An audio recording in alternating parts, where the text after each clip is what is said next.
चंद्रयान 3 बना चांद का सिकंदर। चंदे पर चांद नहीं, चांद पर लहराया झंडा। विक्रम लैंडर से बाहर निकलकर प्रज्ञान रोवर ने किया ऐसा कमाल, चंद्रमा को अपने नाम कर सत्ता पर छोड़ा भारत का निशान।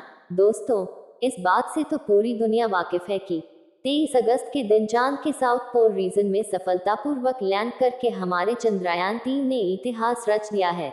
क्योंकि चांद के उस इलाके में जाने की जरूरत आज तक नासा, रूस और चीन जैसे शक्तिशाली देश भी नहीं कर पाए। इसलिए आज हर भारतीय अपना सर ऊंचा करके गर्व से चल रहा है। लेकिन अब जो बड़ी खबर हम आपको बताने जा रहे हैं वो आपकी खुशी को सातवें आसमान तक ले जाएगी। जहां जैसे ही चंद्रयान 3 के विक्रम लैंडर के सीने से प्रज्ञान रोवर बाहर निकला, वैसे ही उसने इतना गजब का कारनामा कर दिखाया, जिसे देखते ही दुनिया भर के देश जलकर राख हो गए और हर भारतीय का सीना गर्व से चौड़ा हो गया। तो आखिर प्रज्ञान रोवर ने ऐसा तो क्या कमाल कर दिखाया और अपने मिशन के अगले 14 दिनों में वो क्या करने वाला है, जानने के लिए बने रही है इस वीडियो के अंत तक। दोस्तों, 23 अगस्त के दिन शाम के 6 बजे विक्रम लैंडर ने चांद की धरती पर अपने कदम रखे थे और तुरंत इसरो को यह मैसेज भी भेजा था कि मैं अपनी मंजिल पर पहुंच चुका हूं। जो पढ़कर इसरो के वैज्ञानिकों की आंखों से खुशी के आंसू बहने लगे थे। पूरी दुनिया में भारत और इसरो के नाम की जय जयकार हो रही थी और हर सोशल मीडिया प्लेटफॉर्म पर चंद्रयान 3 ट्रेंड कर रहा था। लेकिन इसी बीच हमारा विक्रम लैंडर और प्रज्ञान रोवर एक महाप्रयोग का शुभारंभ कर चुके हैं, जिसे चांद के इतिहास में सुनहरे अक्षरों में लिखा जाएगा और इसके बारे में सुनकर आप भी खुशी से उछल पड़ेंगे। इसलिए अपनी को कंट्रोल करके कुर्सी की पेटी बांध लीजिए, क्योंकि अब हम आपको जो बताने वाले हैं कोई साधारण बात नहीं है। तो बात कुछ ऐसी है कि 23 अगस्त के दिन चांद पर उतरने के बाद विक्रम लैंडर ने थोड़ा आराम किया, क्योंकि उसने 55 लाख किलोमीटर से लंबा सफर तय किया था और 24 अगस्त के दिन सुबह इसने अपने मिशन अगले पड़ाव की तरफ बढ़ना शुरू किया, जो कि था चांद की सतह पर प्रज्ञान रोवर को रिलीज करना, जिसके लिए उसने अपना एक हिस्सा खोलकर प्रज्ञान को बाहर निकलने के लिए रैंप बनाया। और जैसे ही चंद्रयान का प्रज्ञान रोवर विक्रम लैंडर के सीने से बाहर निकला, उसके बाद तो इतिहास बन गया। जी हाँ दोस्तों, चंद्रयान 3 के रोवर प्रज्ञान ने जैसे ही विक्रम से बाहर निकलकर चांद की सतह पर चलना शुरू किया, वैसे ही इसने चंदा मामा पर भारत की अमिट छाप छोड़ दी, क्योंकि इसरो ने प्रज्ञान रोवर के पहियों पर इसरो का लोगो और भारत का राष्ट्रीय प्रतीक अशोक चिन्ह को उकेरा था। इस वजह से ये चांद पर सफर करते हुए आगे बढ़ रहा है।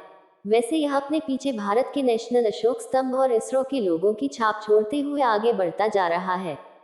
यानी कि आज से 1000 साल बाद भी अगर कोई देश या एलियन प्रजाति चांद पर पहुंचेगी तो उन्हें भारत की ये छाप वैसी ही दिखेगी। लेकिन अब आपके मन में एक सवाल जरूर आ रहा होगा कि चांद की मिट्टी पर बने चिन्ह कई सालों तक कैसे ऐसे रह सकते। ऐसा इसलिए दोस्तों, क्योंकि चांद पर काफी पतला वातावरण है, इसलिए यहाँ पर धूल मिट्टी नहीं उड़ती। इसी वजह से साल 1969 में जब एस्ट्रोनॉट नील आर्मस्ट्रॉन्ग चांद की सतह पर पहली बार उतरे थे, तब से लेकर आज तक चांद पर उनके पैरों के निशान वैसे के वैसे मौजूद है और चंद्रमा पर चंदा मामा पर अपनी छाप छोड़ने के लिए भारत को दुनिया भर की सभी स्पेस एजेंसियों से सबसे आगे निकल चुका है। क्योंकि प्रज्ञान रोवर चांद के दक्षिणी ध्रुव पर जहां जहां जाएगा वहां वहां इसरो का लोगो और अशोक स्तंभ छपता जाएगा, जिसे खुद चंदा मामा भी नहीं मिटा पाएंगे। आपको बता दें कि चंद्रयान 3 के लॉन्च होने से पहले इसरो ने एक वीडियो जारी किया था, जिसमें दिखाया गया था कि प्रज्ञान रोवर जैसे जैसे आगे बढ़ता है, वो पीछे अशोक चिन्ह और इसरो के लोगों का निशान छोड़ता जाता है। और अब वैसे ही अपने सफर की शुरुआत करके प्रज्ञान रोवर ने चांद की खाली जमीन पर भारत की कामयाबी का चंद्र गणना शुरू कर दिया है। साथ ही जैसे आप जानते हैं कि चंद्रयान 3 का रिसर्च मिशन अगले 14 दिनों तक चलने वाला है। ऐसे में 14 दिनों में प्रज्ञान रोवर अपनी लैंडिंग साइट और आसपास के इलाकों में काफी लंबा सफर तय करने वाला है। तो जरा सोचिए कि मिशन पूरा होने तक चांद के इस इलाके में अशोक स्तंभ और इसरो के लोगों की कितनी हजारों प्रिंट्स बन जाएंगी। वैसे तो यह काम करने में कोई रॉकेट साइंस की जरूरत नहीं है, लेकिन काफी तेज सोच की जरूरत जरूर है। और इसरो के वैज्ञानिक हर बार ऐसे छोटे मोटे मास्टर प्लान लेकर आते रहते हैं, जिन्हें देख दुनिया भर की स्पेस एजेंसी के वैज्ञानिक हक्के बक्के रह जाते हैं और इसरो की कॉपी करने से खुद को रोक नहीं पाते। क्योंकि जहां अपने आए मिशंस के दौरान अमेरिका का ने 5 और चीन ने सिर्फ एक झंडे को चांद की सतह पर फहराया, वहीं इसरो ने एक ही मिशन में भारत के शासन, संस्कृति और शांति के सबसे बड़े प्रतीक अशोक स्तंभ के चिन्ह को चांद पर हजारों बार कर दिया है, जो कि अपने आप में ही बड़े गर्व की बात है।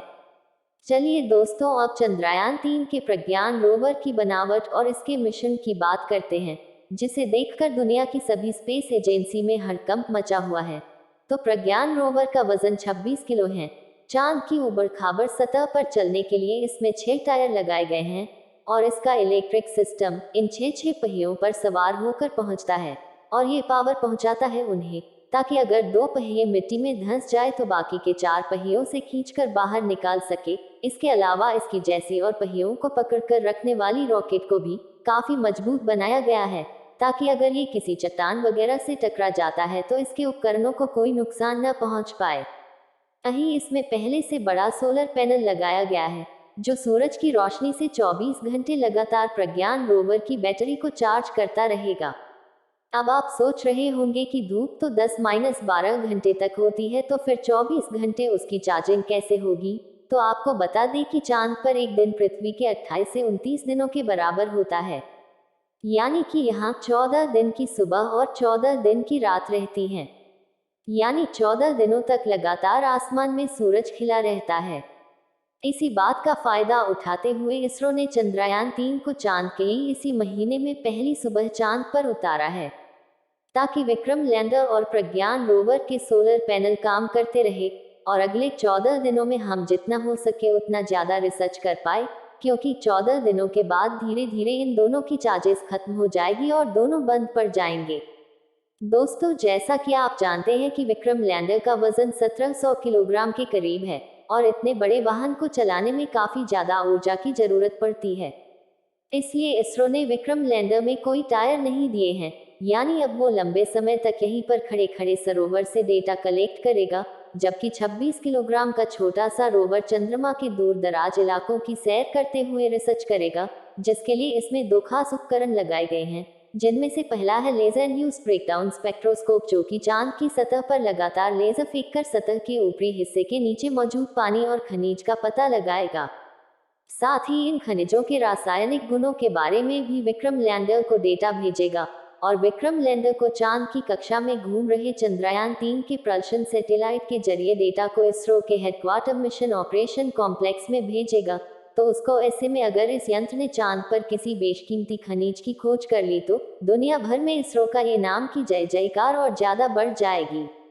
दूसरा उपकरण है अल्फा पार्टिकल एक्सरे स्पेक्ट्रोमीटर। प्रज्ञान रोवर का ये पेलोड चंद्रमा की मिट्टी, चट्टानों और क्रेटर्स में लेजर फेंककर एक्सरे टेक्नोलॉजी की मदद से इसके अंदर मौजूद magnesium, lithium, silicon, potassium, calcium, titanium और आयरन जैसे कीमती खनिज संसाधनों की खोज करेगा। अगर हम भविष्य में चांद पर ह्यूमन कॉलोनी या स्पेस स्टेशन बनाते हैं तो यही पानी और खनिज हमें काफी मददगार साबित होंगे।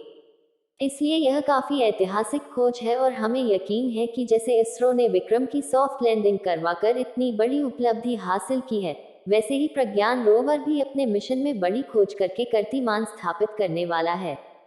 तो दोस्तों, अगर आपको इसरो की उपलब्धि पर गर्व है तो कमेंट में आई लव इसरो जरूर लिखें और वीडियो अच्छा लगा हो तो इसे लाइक और शेयर जरूर कीजिए। साथ ही इसरो से जुड़े रिलेटेड अपडेट्स के लिए हमारे चैनल को सब्सक्राइब करके पास वाली घंटी को जरूर दबा दीजिए।